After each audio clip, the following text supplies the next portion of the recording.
How's it going, friends? It's Ken, and today I wanted to go over smooth transitions with finger rolls. Now, a lot of times I see people and they're like, they'll pop out that finger roll and then they'll go back into their wrist rolls or whatever. But a lot of times the setup of the finger roll is almost all the same, where there really is no transition. So what I'm going to show you is like little sneaky ways to pop in that finger roll while you're in the middle of a combo instead of starting the combo off with a finger roll. So the prerequisite, let me get this a little bit lower here. The prerequisite is that you have some knowledge of how to do a finger roll first. The more the merrier, especially the thumb roll and the pointer finger roll are the big ones. You can get away with only knowing those two, although if you know a little bit more, that's always added bonus. And then you just need to know some horizontal bounces, right? So what we're going to do, basically, we're going to start off with this one here. We're going to basically go back and forth. And this is a very common one that a lot of people do. We're in a front grip, and when my right hand reaches the right side, I'm just going to stick up my pointer finger and do this roll. It takes us to a back grip like so. So that's the very first one. That's a very common one. Essentially, it's starting off with the roll. Now you'll notice if I stand here straight, and this is just a side note, if I stand here straight and do a finger roll, it's a little bit different than if I twist my hips with it. That looks a little bit more dynamic than this. And that's just body placement, so just telling you, sell it. So this is number one. This is the one that I see a lot of people do, and there's nothing wrong with it. But let's go ahead and just kind of make it a little bit more interesting. Okay, so now what we're going to do is we're going to do a redirect. So basically, we're going to bounce the right hand off the left deltoid, and it's going to come to the back. Now, you may have seen this motion before. I really love this one. It's basically, it touches the outside of my palm. So you're basically getting this feel like so, and then my right hand is going to circle around my left and swing down by my hip. But instead of swinging down by my hip, I'm actually going to use this force to open up my finger. So it's here, here, stick up your pointer finger, and as you pull back, it's going to become a finger roll like so. Oops, let's try it again. A little bit too much. Whoosh, like that. We'll try it again here. Like that. Okay, now whenever you do a pointer finger roll, the next setup is almost always the thumb roll. So let's go ahead and try it.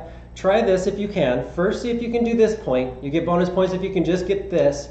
The trick to a good finger roll from here is actually the pullback of your left hand. That's going to launch enough speed for it to go around your pointer finger. If there's not enough speed, it's going to kind of be limp and it'll fall off. So make sure that you have enough speed, enough pullback to get a nice sharp one. From here, you can do the same thing. You can do the same bounce, except we're in reverse grip.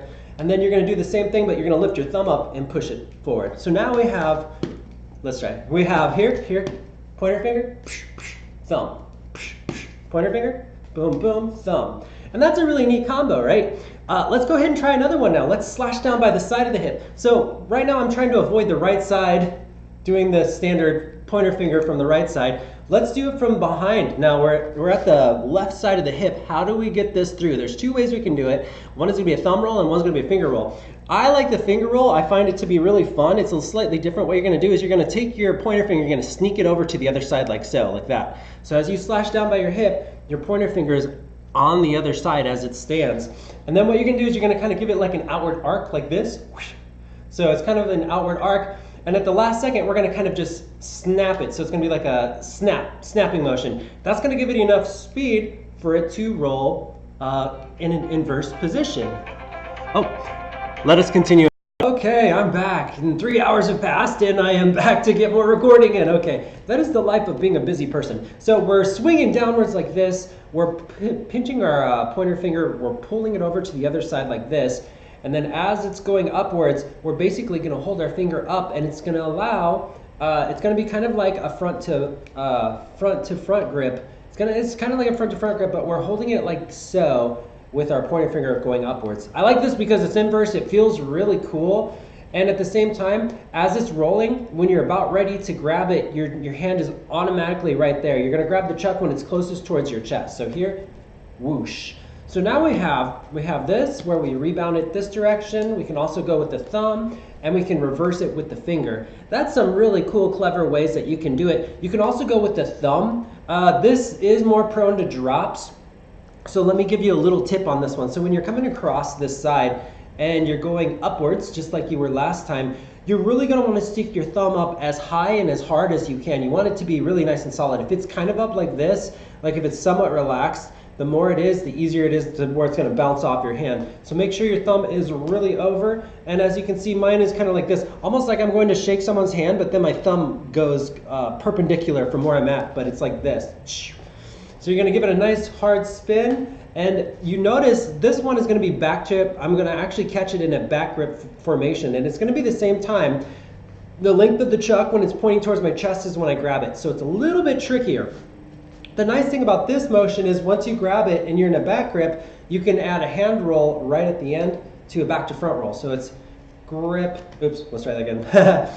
Grip and back to front roll. So it sets you up because the moment you grab it, it still wants to spin. You can just keep the roll going horizontally until it becomes a back to front roll, and then you're back up to the top, which of course you can slash and do this again. So 1, 2, we can do this to a back to front roll and start it back over. 1, 2, go down to the hip, back front roll, and we start it over. Kind of a neat little combo, right? There's a lot of different ways that you can get into these things, so just always keep in mind that you don't just have to get into the rolls from a fresh start. You can do it from any direction. So I hope this helps.